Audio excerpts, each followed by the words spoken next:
Okay, welcome back. This is part two of the Lambro 550 build. I thought I'd just show off the built-up parts before they go to paint, and point out a couple of things that I've come across in case anyone's building this. It's quite a fiddly build. I think there's about 140 parts in the vehicle itself, not including the figures and not including the various sacks and things that you get with it as well. It sent me 2 or 3 days to put together. And some of it goes together really easily, and there's a few bits that need a little bit of work. I think I mentioned in the previous video that the way the stuff's attached to the parts are attached to the sprues is rather like the sort of mini art kits. You know, there's quite a lot of connection points that you have to clean up, and some of the parts are very, very fine. If you look at, let's bring this up to the camera, there's the roof rack, and you can see there's some very, very fine pieces on this.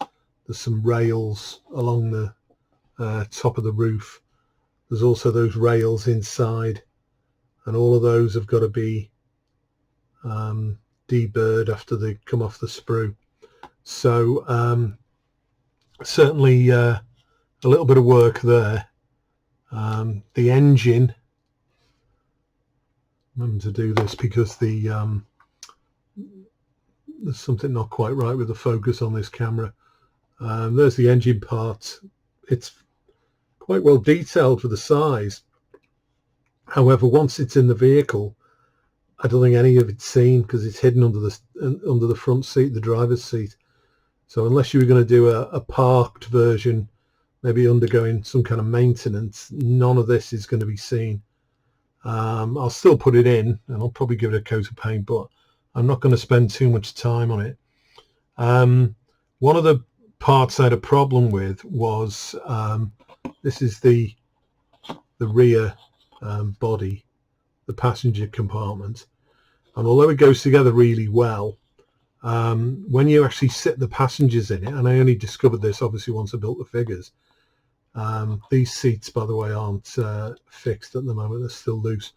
When you sit them on the seat, their feet don't touch the floor, and I thought maybe it was just one of them that I hadn't built correctly, but all of them were the same. So I've had to pack the floor out. You might be able to see it. It's got some sort of ribbed detail. It's a piece of evergreen sheet, and I thought maybe it could represent some kind of rubber matting or something inside the back cab, but this has raised the floor enough so their feet actually touch the floor, so that's worth considering. It's certainly not the way I've built the seats, because they're on if I turn it around that way so you can see these supports, they actually fit in locating holes. So I suppose you could actually drop those down slightly, but then building this for the first time, you wouldn't know that. So if I ever do another one of these, I'll know for future if I was going to put passengers in the back. But I mean, it's a really nice kit when it goes together. The parts are really, really well detailed. There's the that's the chassis parts with the transmission and everything on, or rather the diff and the exhaust. All these parts separate so they can be painted, and then it's a quick job of putting them together, putting a bit of weathering on them, and so it's gone together quite well. But as I say, a few fiddly moments. The cab part I've assembled in 2 halves. I've left the back off, but the fit of these 2 parts together is very good, and it's going to be easy to disguise the join at the top of the pillar there when they're actually fixed together when they're painted. So I'm not too worried about doing that. It means I can spray all this up and then fit out the interior, and then obviously assemble that. The figures, I've got a close-up of the figures here. So there's the figures, and they go together reasonably well. They still need a little tiny bit of seam work on them, and just a tiny bit of filler just to get rid of some of the seams around the sleeves. But they're quite sort of animated as well, and very sort of natural the way they're sitting. One figure, I think it's this one, for some reason, I don't know whether the part I had was a little bit malformed, but the top of a hair part here is missing. You can see the locating hole where the top of it's supposed to go. Now, obviously, I'd normally fill that. However, she's wearing one of these, I can't get it to stay on. She's wearing one of these straw hats, so no, it won't stay on her head. Let's try the other one. Obviously it will stay on with a bit of glue. See if I can locate that. No, it's not going to stay on. Anyway, with the straw hat on, I don't think that's going to be visible. Funnily enough, the hat does sit reasonably well on this lady. So I think with the hat on, you're not going to see that anyway. So I think they'll paint up reasonably well. These four figures are obviously in the rear cab, and there's the driver. So even with my fairly mediocre figure painting skills, I think they'll come out looking quite nice. A nice touch on this, actually, I don't know if you can pick that up on the camera, but is just pulling back a little bit.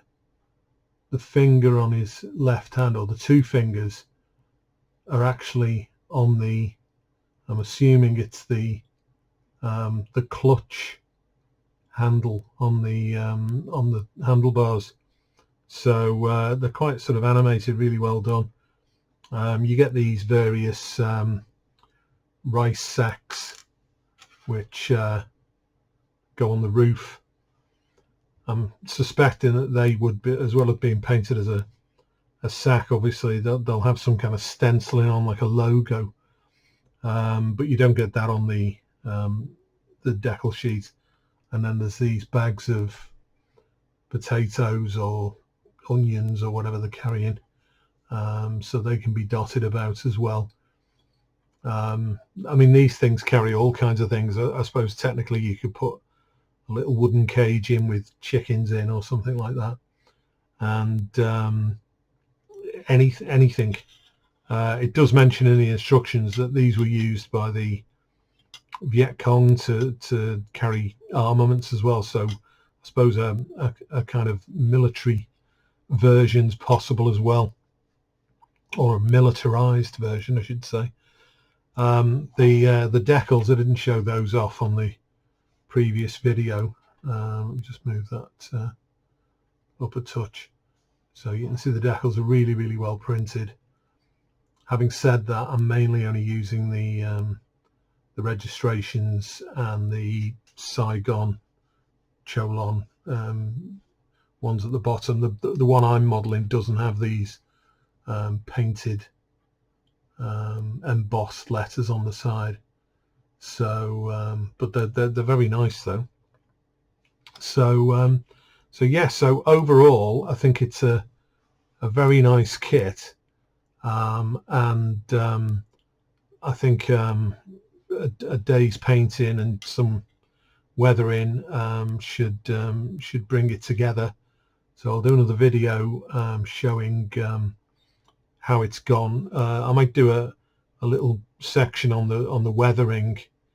I've got a couple of techniques that I use on the smaller mini art cars that I build, which will sort of go well for this. I suppose one thing I didn't mention there was the photo etch, which I've yet to attach.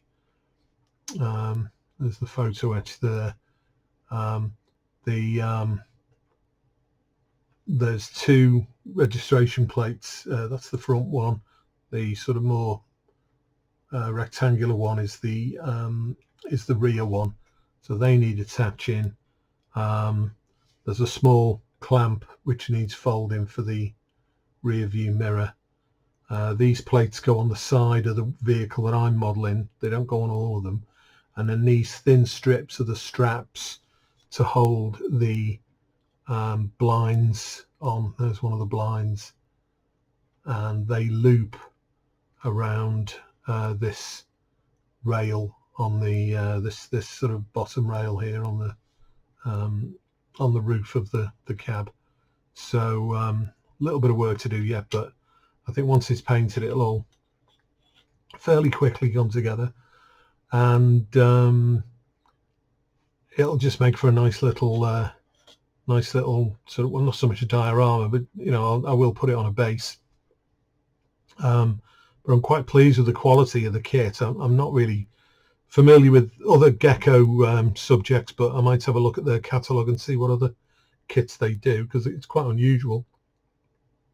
And so thanks for watching. Like and subscribe if that's your thing, and I'll be back with the next installment in a couple of days' time. So thanks for watching.